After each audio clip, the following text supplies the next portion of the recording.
Salut tout le monde. Je voulais prendre quelques instants aujourd'hui pour vous parler d'une situation qu'on a vécue hier dans le Saint-Laurent et qui est des plus inquiétantes et qui frise le dramatique.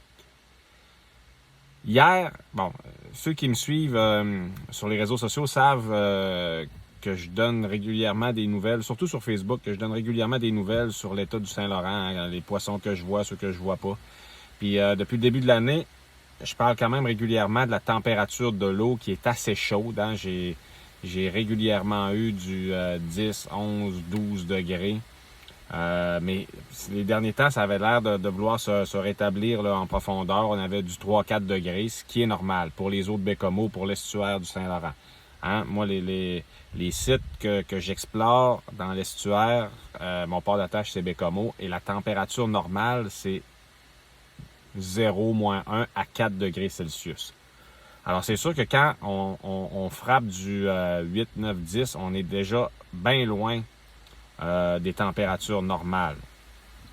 Mais là, hier, j'en reviens toujours pas d'avoir rencontré de telles températures dans les eaux du Saint-Laurent.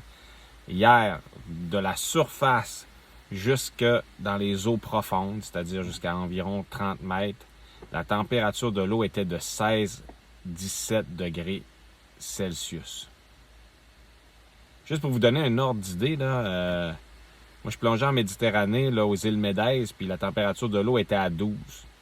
Je plongeais au Galapagos, la température de l'eau, c'était même pas 16-17. Je plongeais en Floride, c'était pas ça non plus. Bon, c'est l'hiver, la Floride, là, mais... Là, 16-17, là... C'est atrocement chaud, c'est chaud d'une manière terrifiante. Parce que là, hier, là, faut pas penser que les animaux qu'on a dans nos eaux, hein, l'estuaire du Saint-Laurent, puis le golfe du Saint-Laurent, ce sont des écosystèmes dits arctiques subarctiques. Donc, des espèces qui vivent dans des eaux très, très froides et très bien oxygénées. À 16-17 degrés, hier, les anémones étaient toutes écrasées sur les roches, sont en train de mourir. Là, je retourne plonger mardi prochain. Là, au moment d'enregistrer cette vidéo-là, on est dimanche après-midi. J'espère vraiment que mardi prochain, les températures vont s'être refroidies. Je me rappelle, il y a quelques années, peut-être 5 ou 6 ans, on avait vécu un mois de juillet dans l'estuaire, proche de Baie-Comeau. Les températures étaient autour de 10 degrés. C'était scotché à 10 degrés. Puis les concombres de mer étaient morts. On les voyait toutes au fur et à mesure que le mois progressait. On voyait les concombres de mer s'affaisser, décliner. Et aujourd'hui, il y en a toujours... il y en a moins aujourd'hui des concombres de mer qu'il y en avait à l'époque. Parce qu'il faut savoir aussi que ces animaux-là, c'est comme les anémones criblées, là, les grosses anémones rouges que je vais vous montrer à la fin de la vidéo en photo pour que vous voyez de quoi je parle. Ces anémones-là, c'est des animaux qui peuvent avoir 50-60 ans. Alors, c'est sûr que si on a une situation qui provoque une hécatombe chez cette espèce-là, moi, je ne reverrai pas le retour de ces animaux-là de mon vivant de 50-60 ans. Là, je ne serai plus dans le fond du Saint-Laurent, là, tu sais. Alors, je trouve ça très triste, hein, parce que c'est quand même des milieux que j'adore, que je chéris, parce que je les explore depuis près de 15 ans maintenant. J'ai passé beaucoup de temps à réfléchir à cette situation-là, à comment les mettre en valeur par l'entremise de ma caméra. Puis de voir tout ça décliner en un claquement de doigts, je trouve ça très triste. Puis je trouve ça en même temps terrifiant. Parce que on sait que il y a des scientifiques qui nous ont dit qu'en bas de la barre des 150 mètres dans l'estuaire, la vie est à peu près plus possible à part pour des vers puis des ophiures, des trucs comme ça, mais qu'il n'y a plus les grands bancs de morues d'antan. Tu sais, souvent les gens vont dénoncer les phoques en disant « Ah, les phoques mangent toute la morue ». Mais en fait, dans l'estuaire, c'est pas les phoques qui ont fait disparaître la morue. Il y a eu de la surpêche, puis ensuite, on a eu un phénomène qui s'appelle l'hypoxie, la chute des taux d'oxygène en eau profonde. Et la morue a besoin d'eau bien oxygénée pour vivre. Et là, vous allez me dire, puis il y a des personnes qui m'ont répondu ça sur Facebook, ils me disaient, mais là, Patrick, comment ça se fait que l'eau est chaude de même à Bécamo? Tu sais, on a eu un été de chenoute super froid, c'est pas ça qui a fait réchauffer l'eau. Non, c'est une masse d'eau bien trop importante que l'estuaire du Saint-Laurent pour être réchauffé par le soleil. Là, je veux dire, c'est pas quelques jours de beau temps dans une année qui vont pouvoir réchauffer cette masse d'eau-là. Le problème qu'on a actuellement, c'est que le courant du Labrador entre de manière moins puissante dans l'estuaire du Saint-Laurent. Ça dure depuis des années, ça, maintenant.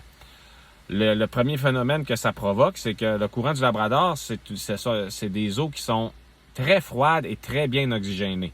Alors, le phénomène d'hypoxie, la chute des taux d'oxygène en eau profonde dont je vous parlais tantôt, sous la barre des 150 mètres, c'est principalement dû au ralentissement du courant du Labrador dans l'eau de l'estuaire. Puis, c'est le fait que c'est pas cette eau-là qui rentre de manière puissante, puis que c'est des eaux qui viennent plus du centre de l'Atlantique, le Gulf Stream, ça fait des eaux qui sont vraiment chaudes. Alors là, les animaux souffrent, pour ne pas dire disparaissent en bas de la barre des 150 mètres. Et en haut, on est en train de les faire cuire.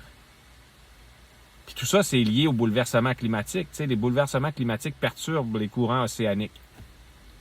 Là, certaines personnes m'ont fait remarquer qu'on était dans une année El Niño et que c'était le réchauffement était observable partout sur la planète, ou à peu près. Mais il reste que El Niño, ça revient à période régulière.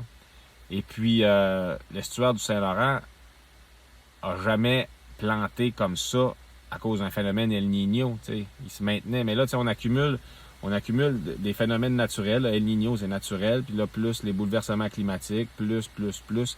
Alors, on dirait que c'est en train de s'effondrer pour vrai. Il va falloir que je décante tout ça. Puis j'ai hâte de retourner mardi pour voir si la situation s'est rétablie. Mais moi, ces jours-ci, ces heures-ci, j'ai comme la désagréable sensation d'observer au début de la fin de l'estuaire. T'sais. Et ça serait vraiment dramatique. Mais j'ai même pas de mots. Catastrophique. On a une responsabilité au Québec de protéger ça. Puis en même temps, la perturbation des courants océaniques, c'est pas juste de notre faute, de notre ressort. C'est l'ensemble de l'humanité. On est trop sur la planète. Là. Moi, j'en démords pas. Il y a trop d'humains sur cette planète-là. Et on vit dans un régime économique qui est en train de vraiment scraper le peu qui reste. Alors, je vais retourner plonger mardi, puis je vais vous faire une vidéo pour vous dire quel sera l'état de la situation à ce moment-là, si le froid sera de retour, et surtout si les anémones auront survécu les quelques jours qu'on a potentiellement vécu à 16-17 degrés. Alors, je vous laisse là-dessus, et même si c'est un petit peu déprimant mon contenu dans cette vidéo aussi, je vous invite à vous abonner à ma chaîne, parce que des fois, il y a des affaires quand même plus joyeuses. Sur ce, je vous souhaite un beau dimanche et à la prochaine.